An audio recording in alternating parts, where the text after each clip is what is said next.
À partir de 1958, c'est une équipe qui va sillonner une partie du monde et notamment ce qu'on a appelé les pays amis, les pays arabes, les pays asiatiques et les pays du globe de l'Est. C'est une équipe qui est composée essentiellement de joueurs professionnels évoluant en France, dont des figures notables comme Roag, Zitouni, Mekloufi, Bentifour, qui sont déjà des stars dans le championnat français et qui ont été littéralement exfiltrés, notamment par la Suisse, direction Tunis, siège du FLN et siège de l'équipe du FLN. Bonjour, Mouloud Haddad, sociologue, Université de Bordeaux, et vous êtes bien sur le courrier de l'Atlas. Choisir son maillot, c'est choisir son camp.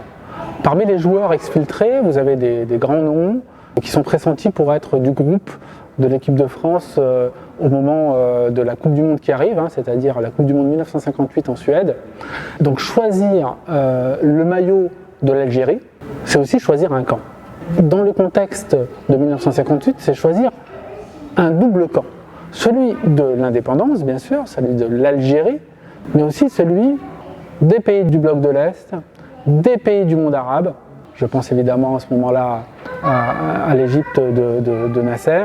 C'est donc effectivement endosser à la fois un maillot, mais aussi le costume du diplomate, celui qui va amener, dispenser à travers cette partie du monde la cause algérienne, la cause de l'indépendance. On pourrait dire que la marchandisation, les cotations des joueurs empêchent l'héroïsme.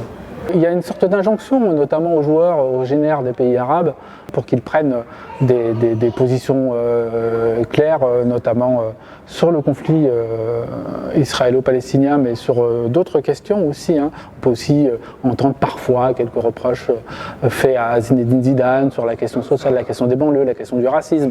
Les commentateurs considèrent souvent qu'il est un petit peu timoré. Et quand il y a des prises de position, on l'a vu avec le joueur de Mayence El Razi ou le joueur de Nice Youssef Attal, il y a sanction derrière. Le dernier ballon d'or français Karim Benzema, qui a été aussi, non pas sanctionné, mais en tout cas vilipendé pour des prises de position sur le conflit israélo-palestinien, mais sur d'autres questions. Il a été ramené à son ethnicité, il a été ramené à sa condition de banlieusard-lyonnais, voire de racaille, voire comme on l'a pu entendre au plus haut niveau de l'État, d'islamiste. On a aujourd'hui certes des superstars. Pour le monde arabe, on peut situer, moi je dirais qu'il y a 3 superstars aujourd'hui, Hakimi le Marocain, Salah l'Égyptien et Mahrez l'Algérien. Alors il y a quelques brèches qui sont ouvertes, non pas par des individualités, mais parce que moi j'appelle des héros collectifs.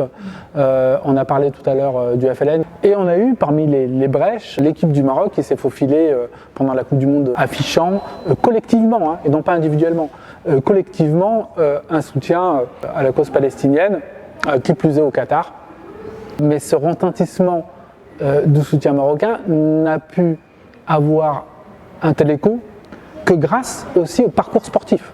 Avec une élimination au premier tour, on en aurait parlé, mais il n'aurait pas eu cet écho-là.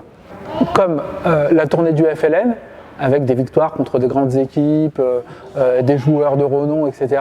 L'équipe du FLN n'a pu avoir cet écho extraordinaire que par aussi la qualité de l'équipe. Voilà, c'est indispensable.